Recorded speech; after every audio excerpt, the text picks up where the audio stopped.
Bismillahirrahmanirrahim. Assalamualaikum warahmatullahi wabarakatuh. Alhamdulillahirabbil alamin. Wa bihi nasta'inu ala umuri waddin. Wassalatu wassalamu ala asrofil anbiya'i wal mursalin sayyidina wa maulana Muhammadin wa ala alihi wa sahbihi ajma'in, amma ba'd. Rabbi shrah li sadri wa yassir li amri wahlul 'uqdatam min lisani yafqahu qawli. Rabbi zidni ilman warzuqni fahman. Allahumma shalli wa sallim ala wa ala alihi washabihi ajma'in, amma ba'd. Anak-anakku yang dirahmati Allah, terutama di kelas 4, 5 hingga 6, alhamdulillah bisa bersua kembali bersama Ustadz, masih di agenda mabit online ya, bersama kami di guru-guru Ustadz Sekolah Tahfidz Khairul Ummah Malang. Nah, pada kesempatan sore yang berbahagia ini, Ustadz akan menyampaikan tausiah tentang ghibah. Mungkin di antara kalian sudah mengenal apa itu ghibah ya. Ghibah dalam bahasa kerennya mungkin menggosip gitu ya, atau ngerasani dalam bahasa Jawanya. Tapi tahukah kalian sebenarnya ghibah itu apa? Ada suatu riwayat bahwa Rasulullah SAW bersabda pada sahabatnya, "Idza tumarrah." Ya. Satu marrah itu adalah suatu tempat di mana Rasulullah dan para sahabat itu berkumpul. Ketika Rasulullah bertanya kepada para sahabat, "Tahukah Anda apa itu ghibah?" Itu membicarakan kejelekan orang lain. Maka para sahabat menjawab, "Tentu Allah dan Rasulnya lebih tahu terkait dengan ghibah itu." Kemudian Rasulullah SAW bersabda, "Kamu menyebut saudaramu dengan sebutan yang ia benci." Itu yang kemudian disebut dengan ghibah. Kemudian ada yang bertanya, bagaimana jika apa yang aku katakan itu ada pada saudaraku? Artinya itu suatu hal yang nyata, suatu hal yang itu adalah fakta, bukan suatu kabar bohong ya, apalagi hoax gitu ya, tapi itu suatu kenyataan. Kemudian Rasulullah bersabda, jika apa yang kamu katakan itu memang ada ya, maka itu adalah ghibah, dan jika tidak, maka itu adalah fitnah. Diriwayatkan oleh Muslim.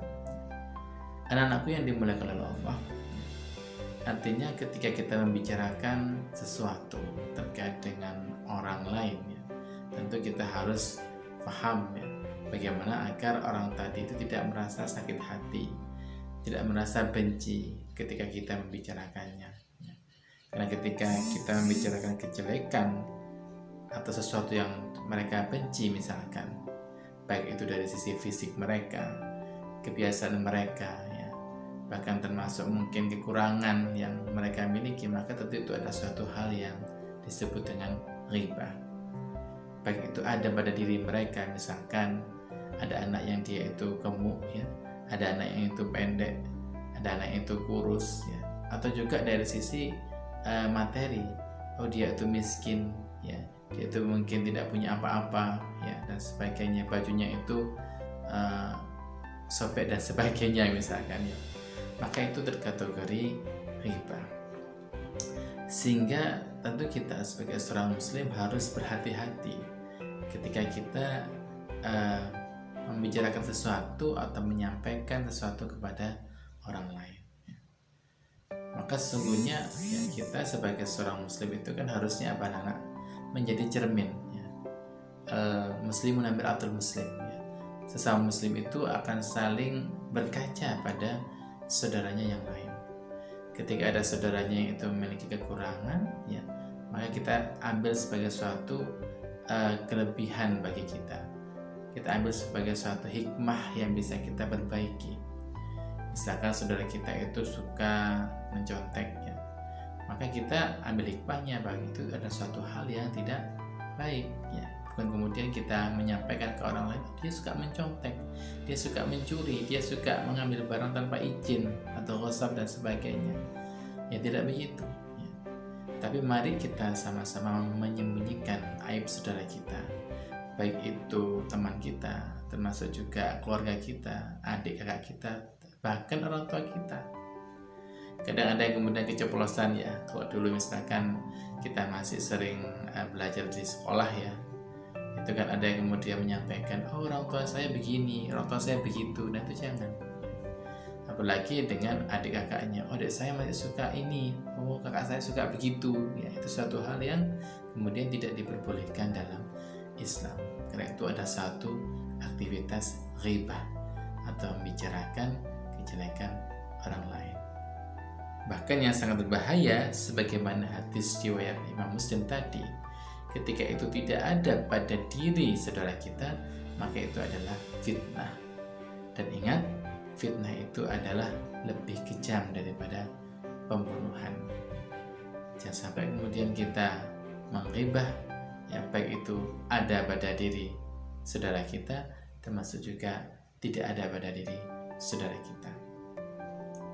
Baik anak-anakku yang dimuliakan oleh Allah, kemudian dari lisan kita, ya, kalau tadi ghibah itu jelas suatu hal yang dilarang, suatu hal yang diharamkan oleh Allah dan Rasulnya, baik itu ada pada diri saudara kita ataupun tidak ada pada diri saudara kita yang itu menjadi fitnah, maka tentu kita sebagai seorang muslim harus lebih menjaga lisan kita. Ingat, kita adalah generasi khairu ummah, generasi terbaik yang telah terbiasa untuk melafalkan ayat suci Al-Quran, terbiasa untuk menyampaikan firman-firman Allah, baik itu dengan murojaah dan tahfidz kita sehari-hari. Maka tentu ini menjadi suatu hiasan atau suatu kelebihan yang harusnya kita jadikan sebagai penguat bagi diri kita. Oh iya, saya ingat saya adalah seorang hafiz Quran. Saya ingat saya adalah seorang yang menghafal Al-Quran, yang melantunkan ayat suci Al-Quran dimanapun itu saya berada. Maka itu menjadi suatu pengingat bagi diri kita pribadi, termasuk juga mungkin orang di sekitar kita, bahwa jangan sampai kita, ya, dengan predikat atau dengan status hafiz Quran, ya, belajar dan membaca Al-Quran ini ternyata lisannya tidak terjaga, ya. Bahkan hati itu Allah sudah tahu, ya, apa yang kita rasakan atau yang kita pikirkan. Apalagi lisan yang sudah kita ucapkan ini kan orang pasti akan tahu dan melihat bahwa ternyata seorang hafiz Quran dia berbicaranya tidak ahsan, ya, suka membicarakan kejelekan orang lain, ya, suka berbisik-bisik yang tidak benar, ya, bahkan kemudian suka menyampaikan kabar-kabar bohong, dusta dan sebagainya, ya. Ini sangat berbahaya, anak-anak. Sehingga ini apa? Amal soleh kita sebagai seorang muslim yang sudah kita upayakan, pagi kita tahfidz murojaah, ya, habis subuh, kemudian habis maghrib, ya, dan di waktu-waktu yang itu mustajab untuk berdoa, misalkan untuk berzikir, itu kita sia-siakan dengan hanya mengucapkan atau membicarakan terkait dengan aib seseorang, baik itu yang ada pada dirinya maupun yang tidak ada pada dirinya, yang itu menjadi fitnah. Maka dalam bahasa kiasnya itu sudah kita tumpuk gunung emas yang cukup tinggi, langsung hancur begitu saja karena amal soleh kita sia-sia dan akan lebih banyak amal yang tidak soleh atau amal yang buruk tadi. Baik anak-anak, sekali lagi mengingatkan diri Ustaz pribadi juga ananda sekalian bahwa mari kita jaga lisan kita, jangan sampai kita sia-siakan apa yang sudah kita upayakan dengan tahfidz Quran, menghafal ayat suci Al-Quran ini dengan bahaya-bahaya lisan. Salah satunya adalah ghibah, salah satunya adalah membicarakan kondisi seseorang, kejelekan seseorang yang dimana ketika orang itu mendengarnya dia tidak suka atau membenci dengan apa yang kita bicarakan.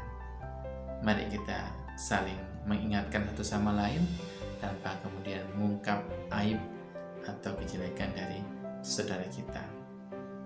Cukup misalkan kalau mau memberi contoh, kita ambil nama fulan atau fulanah, ya, tanpa menyebut nama dia itu siapa, daripada kita membicarakan orang lain yang tidak akan pernah selesai menggosip, ya, atau menggunjing, ya, dari aktivitas-aktivitas mereka misalkan, ya.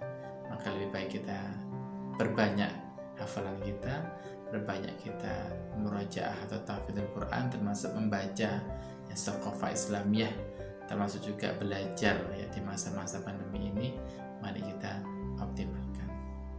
Baik anak-anakku, selamat beramal soleh di agenda Mabit Online pada kesempatan hari ini, dan insya Allah pekan depan ya kita akan melaksanakan UAS atau ulangan akhir semester. Sehingga untuk agenda Mabit Online untuk sementara kita liburkan dulu ya, agar kita fokus pada aktivitas ujian akhir semester. Dan meskipun demikian, untuk ibadah yang terkait dengan qiyamul lail ya, termasuk juga membaca surat Al-Kahfi, silahkan untuk tetap dijalankan. Insya Allah dengan itu menjadi wasilah kita untuk melaksanakan ujian akhir semester dengan baik dan dengan optimal. Baik, itu ya anak-anak yang bisa saya sampaikan ya. Sekali lagi, untuk pekan selama UAS ya atau ujian akhir semester, kita akan liburkan dulu untuk agenda Mabit Online ini. Tetap ya belajar ya, tetap beramal soleh, jangan sampai kemudian membuat orang tua kita kecewa ya. Tetap kita harus patuh pada orang tua, taat pada mereka selama mereka mengajar pada kebaikan kita semuanya. Dari saya cukup sekian, saya akhiri dan doa kafaratul majlis. Subhanakallahumma bihamdik asyhadu an la ilaha illa anta astaghfiruka wa atubu ilaik. Wa minkum. Wassalamualaikum warahmatullahi wabarakatuh.